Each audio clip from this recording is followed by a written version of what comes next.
Holy City Center Radio, episode 372, and I am your host, Christian Sanger. Today is Monday, May 19th, 2025. Hello, everyone. Welcome back to the show. So happy to see you returning, and if this is your first time, welcome. Be sure to subscribe so you don't miss any podcast episodes going forward. Also, while we're talking about it, if you like this podcast and want to help, obviously you can send it to other people and let them know about it. But also, in addition to subscribing, if you like it, if you leave a review, rate it, whatever you can do on the platform you're listening to the show on, that also helps, makes it a better chance that other people will hear it. And I appreciate everyone who has done that before and those that will be doing it going forward. I hope you had an amazing weekend and were able to enjoy the interview on Friday. It was one of my favorite ones, just two really, really interesting people. Highly recommend you go back and listen to that one when you have a chance, if you haven't already. And like I said, I hope you had a good weekend. Mine was fairly uneventful. I got to my first concert of the summer. Not that I really take a break from concerts, during the colder months, but it just feels something about that summer concert kind of takes you back to when you're in, grade school, high school, college, and the summer is here and all the bands are touring and the shows are mostly outside, and just something fun about that feeling. Even now when I'm not in school, I certainly don't get summers off, but it still gives you that good feeling to be outside when the weather's pretty warm, some good music, people having fun, and just kind of brings back the vibes from when you were younger. And then you just have to forget that, oh, no, I still have tons of work to do, and I don't have the summer off to do as I please. But I went to Firefly Distillery in North Charleston. They have been getting some really awesome shows over the last handful of years. The only downside is, yes, it is an outdoor venue, so when it gets really, really hot, which Friday was pretty darn toasty during the day, it was in the 90s easily and humid. Thankfully, it cooled down a little bit, as the sun went down, of course. But yeah, it's the only downside. There's not really there's a line of trees, but there's not like a ton of shade. You can go inside the building, but then obviously you're away from whoever's performing. And so that's the only downside. There's not a whole lot of places to cool off there. But despite that, I just had to adjust my plans. Instead of checking out the opening bands, which I didn't really know much about anyway, I just kind of made sure I didn't arrive there until the band I was there to see, the headliners, Coheed and Cambria, and they put on an amazing show. I hadn't seen them in like 20 years. This is a band I listened to in college, and have been since then. It was one of those bands that, when I was getting to all the like emo and like pop punk bands that were really hitting at that time, they were like adjacent to that, but a little, but very different as well. And they've continued. It's funny thinking back then, I didn't feel like they had this huge following. But as the years have gone on, it seems like they've really built up a really tight fan base. And I was impressed by how many people were there for the show, and how many of them knew the lyrics of the songs. Admittedly, this is a band that I haven't, listened to all their newest albums, but people in attendance were really, really into some of those newer songs. I enjoyed them. I just didn't know the words to them like everybody else did. So I was impressed to see that they've built that up over time, because you don't associate them as one of those big bands from that genre at the time. For those who weren't into that type of music, you might not have ever even heard of them before. So it was nice to see that. And they sounded awesome. They had a really cool stage set up with like different lighting, and they had this like gigantic, I don't even know what it was made out of. It was like, it's to understand this band. They are, every album they put out except for one, I think they've got like 11 to 13 albums or something crazy at this point. But every album except for one is a concept album. So the lead singer is super into comic books and, sci-fi, and the entire band, including the name and the songs, they're all related to like this story that he has partially written, in comic book form. There's also been a novel out there. So it's this really neat whole, atmosphere at these shows, and just the band in general. So they had all that to say. They had like this character from, I'm guessing, the newest album, and then soon to be novel or comic book or whatever, that looked really gnarly behind them as they were playing. So it was a lot of fun. I really enjoyed it. If you haven't ever listened to the band, even though I just said it's like a sci-fi concept, you don't necessarily pick up on that when you're listening to the songs. They're still very much enjoyable, even if you don't know the story behind it. And I certainly don't.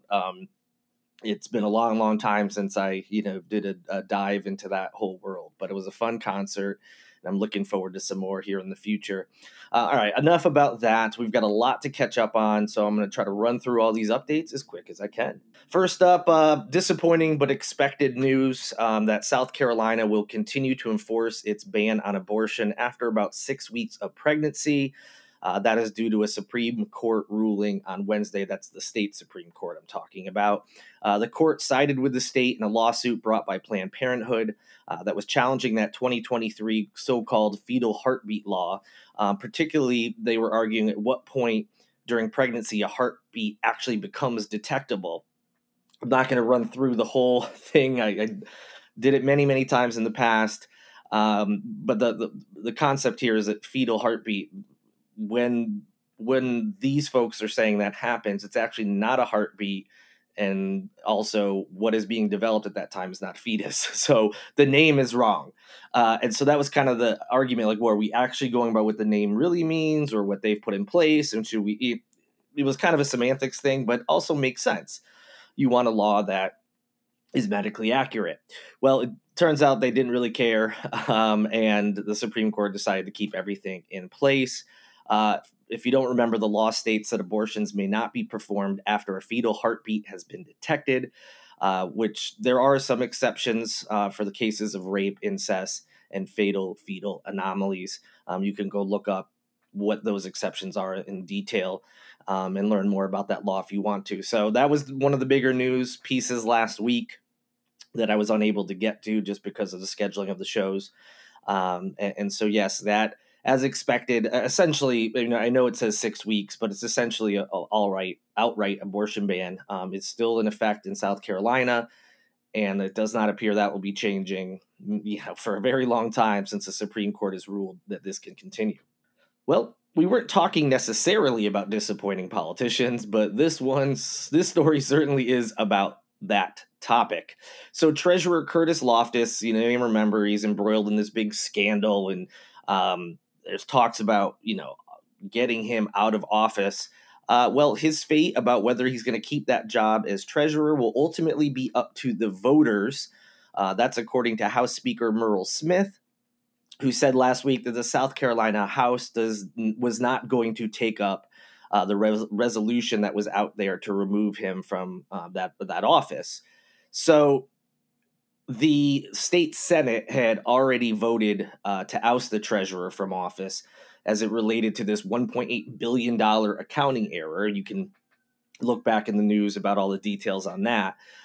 So it looked like he was on pace. All the House had to do was take up the resolution, and they decided not to before the session ended. So the next time that resolution could be considered isn't until January. However, the way Smith was talking, well, we'll just let the voters decide if he should stay in that role or not. So just like typical feckless South Carolina politicians, like a clear bipartisan move, and he just decides, we're not going to take it up. Like, this wasn't some politically motivated thing from one side. Both Democrats and Republicans agreed that this type of error is something that is unacceptable and should remove him from office. But the House just decided, we'll let the voters do it.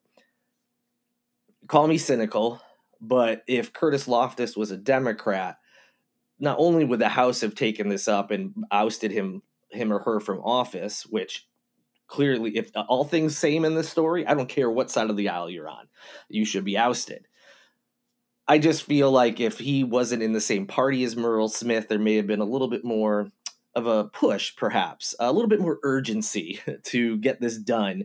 And like I said, I don't think it would have been coming down to the wire. I think they would have been salivating over this to get this person kicked out of office so they could get, someone from their party perhaps put in place. But look, again, maybe I'm just being cynical, but that's just what I think would happen here. And again, I don't care the party. This was a huge mistake. Thankfully, it didn't really lead to any major issues.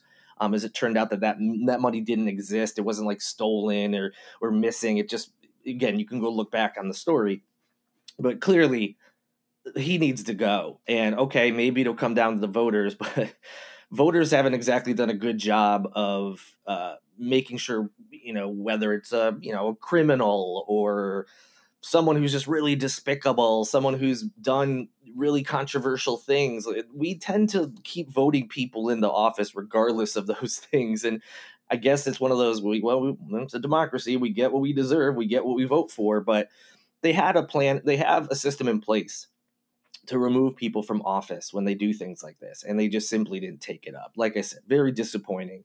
There's no reason this shouldn't have been done. All right, let's switch out of politics for a moment, and we're going to talk about the Murdaugh murder trial. Sort of. It's related to it, very, very much related. Not the trial itself, but the former court clerk who helped with the trial of the former attorney Alec Murdaugh, who, of course, you all remember, powerful, wealthy lawyer from a well-known family, ended up being convicted of killing his wife and son. Well, that former court clerk on that trial allegedly showed sealed court exhibits to a reporter and then lied about it. That's according to authorities. This happened on Wednesday this past week. In total, that former Colleton County Clerk of Court, whose name is Becky Hill, she is facing 4 charges: obstruction of justice and perjury for showing a reporter photographs that were sealed court exhibits and then lying about it, as I mentioned before. Sealed exhibits, for those who don't know, are only supposed to be viewed by the jury, lawyers in the case, and court workers. So obviously, this is a no-no. In addition to that, she also faces 2 counts of misconduct in office for taking bonuses and promoting through her public office a book that she wrote on the trial. So facing all sorts of issues, Hill, who is 57, was released on bail after court appearances in Colleton County and Richland County. Her lawyers didn't respond right away to the AP News story that I'm getting this information from. They've put out some statements since then, nothing really earth-shattering that I've seen, so really not of interest. This is the kind of stuff you would imagine they would be saying. So for refresher, Hill was on that Murdaugh trial, the murder trial specifically. As you know, there were financial trials as well. It was a 6-week trial that was back in 2023. And she, in her role as clerk of court, she takes care of the jury, make sure they're okay, gives them information about, when to be there, what to expect, that kind of stuff. She also would oversee exhibits and she would help the judge. That's kind of, in a nutshell, what her job was. There's more to it, of course, but that's the gist of it. And so she's facing those charges I mentioned before. But in addition to that, she's also still tied to the Murdaugh trial in the sense that she could end up being responsible for a retrial. That's because Murdaugh has been appealing the conviction. It's still out there. There hasn't been a ton of movement on that yet. And he's in part asking for that new trial because his team alleges that Hill tried to influence jurors to vote guilty. And because she was biased against Murdaugh and because she wanted this book that she was working on to end with him being convicted because it would do better for sales or something along those lines is what they're alleging for the book part of things. But the bigger part is saying that she was trying to influence jurors to vote a particular way. So in addition to her legal troubles, we still have that floating out there. And who knows where that will go. As silly as it may seem that, they could get a retrial, you never know. So obviously I'll be keeping you posted on all of that, but more trouble for Hill, without a doubt. All right, back to politics. I mentioned on the last, maybe 2-3 episodes ago, it was definitely not the last episode, but I talked about different pieces of legislation that had gone through. Some was, details still needed to be worked out before the session ended, but looked like they were going to pass or not pass and so on and so forth. But I did mention in one podcast about this energy bill. And I mentioned how it was pretty heavy in the sense of it's boring to look at, but it's this huge piece of legislation. And although it's not a fun read, and it was one of the biggest bills, I think, in history, if I remember correctly from the article. But in any event, we're learning a little bit more. And there's a very big concerning piece in this energy bill, which is that lawmakers stripped out consumer protection provisions that were designed to shield residential customers from higher power bills. Yes, you heard that right. There were protections in place to protect people like you and me from energy costs going, out of control, for going way too high. There was things that were supposed to protect us from things like that happening, and they decided to pass this bill while taking those all out. Now, advocates for that removal say the legislation will make it easier for utilities to build new power stations, which does, by the way, include a controversial natural gas plant in rural Colleton County. It's also it's necessary to boost energy production in this nation's fastest growing state. So that part is true. South Carolina is seeing the biggest growth in different metrics. And if they're not number one in certain, areas, they're close to it. And certainly we need to have the ability to build things that will make sure that power infrastructure is in place.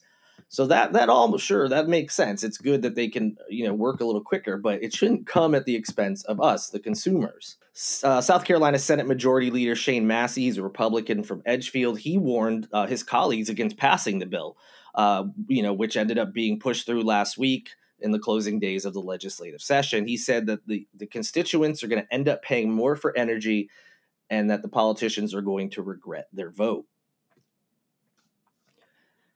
Now, South Carolinians any of us who've lived here for a while are a little wary of, government and energy because this new legislation comes less than a decade after that VC summer nuclear power fiasco, which bankrupted the state's largest private utility and saddled us ratepayers with $9 billion in fees for power that was never produced. You can go back and look into the details of that whole boondoggle. So obviously people are a little skeptical when protections were in place and all that crap happened. And now, we're facing a restructuring that removes some of those protections. So some folks that are coming out against it, it includes consumer environmental advocates. They are denouncing this move. Specifically, the Southern Environmental Law Center, they had a statement put out by their attorney, Kate Mixon, which says, quote, "It is deeply disappointing that H3309 passed without much needed protections against monopoly utilities taking advantage of everyday people," end quote. So among the consumer protections that disappeared from the final bill were provisions requiring utilities to invest in energy efficiency to lower power bills and to give notice to landowners before eminent domain is used to take their property for new power projects. And that's right. They removed this requirement, to invest in energy efficiency, which would lower our bills. So they no longer have to invest in that. But yeah, if you live somewhere, eminent domain, government in certain circumstances can exert that and take over properties for different reasons, including, and nothing necessarily wildly drastic. It could just be, a little something, but there is no qualification for that. If they have a new power project that they want to build, they don't even have to give notice to landowners before they start working on that, which is insane. And another aspect that some advocates were really upset about was there's language that was removed from the bill that would have forced computer data centers, which are responsible for about 70% of new power needs in this state, to pay full price for the energy they use. That's right. Any data center, which, as I just said, is responsible for about 70% of new power needs in the state, they aren't going to have to pay full price for the energy they use. So there could be deals given to them. And where's that money going to be made up? Well, you know where it's going to be made up. So yeah, really disappointing to see that removed. Just, you sometimes see these things and you think, what are politicians thinking? These are so clearly bad. But you never know who's in their ear, who may be donating their campaign. Like, hey, we don't need these regulations. By the way, here's a donation. I'm just speculating. We don't know for sure, but you know how politics works.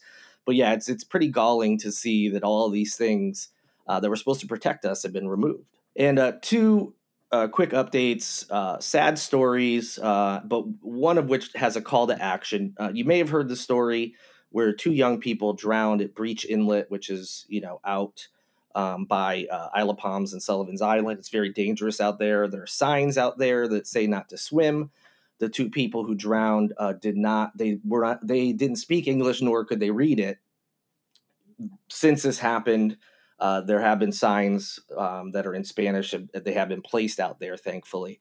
But these two young folks, Yoselin Lopez Perez was just 18 years old, and Guillermo Quintero Camacho was just 28. They both drowned after attempting to swim in that inlet. And now a restaurant is trying to help out because Camacho was a cook at the King Street location of Azul Mexicano and had been working there for 6 months, according to his coworkers. So both Azul and Agave's Cantina have put up small signs at the front of both of the restaurants with a short description about Camacho, and they're also asking the community to help raise funds to get him back home to Mexico so his family can say goodbye.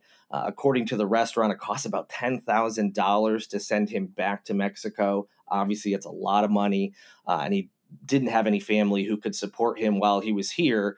And obviously, now that he has passed, that situation is the same. He doesn't have the money. It wasn't set aside or anything like that. And his family doesn't have the money to bring him back home. So if you happen to be dining at those restaurants or nearby, you can stop in and donate any amount to help out towards that. So I wanted to pass that along. The other story, I'm sad to say, Chef Bob Carter, who really is the founding father of Charleston's current dining scene. He died last Tuesday night in Mount Pleasant. He was staying in a hotel room at that time. The cause of death is pending. There haven't been really any details about it. He was just 59 years old, and he was the past executive chef of the Peninsula Grill, one of the most well-known, well-reviewed restaurants, and one of the fanciest as well here in Charleston. He was there from the late 90s into 2011. From there, he went on to do all sorts of different things. He pursued some other ventures. There was a couple restaurants that he tried out in Charleston, varying levels of success. He also did some work on a cookbook and appeared on the Iron Chef television show. So stayed very busy after he left Peninsula Grill. But yeah, it was one of those first, kind of celebrity chefs, not in the way that we think of it now. You weren't seeing him all over television or, doing some of the things you see these folks do. But he was well known in Charleston when there was just a handful of these fancy, well-known restaurants outside of the area. He was the head of one of them. And, just the dining scene really started to pick up in the 90s. And he was, partially responsible for that. And so sad news. I hope his family, anyone who knew him, in the city, I'm sure there's plenty of you, whether friends or work for him. I hope, you guys get through this time okay. But sad news. Charleston will definitely miss you, Chef Bob Carter. And that'll do it for this edition of Holy City Center Radio. I hope you have an amazing week ahead. If you need any plans, go to holycitycenter.com/calendar. Thanks for listening. Thank you to Lindsay Marie Collins with LMC Soundsystem for producing this and every episode of Holy City Center Radio. And thank you to Tyler Boone, whose music you hear in each and every show. I'll be back with you later this week. I'm already looking forward to it. But until then, good night and good luck.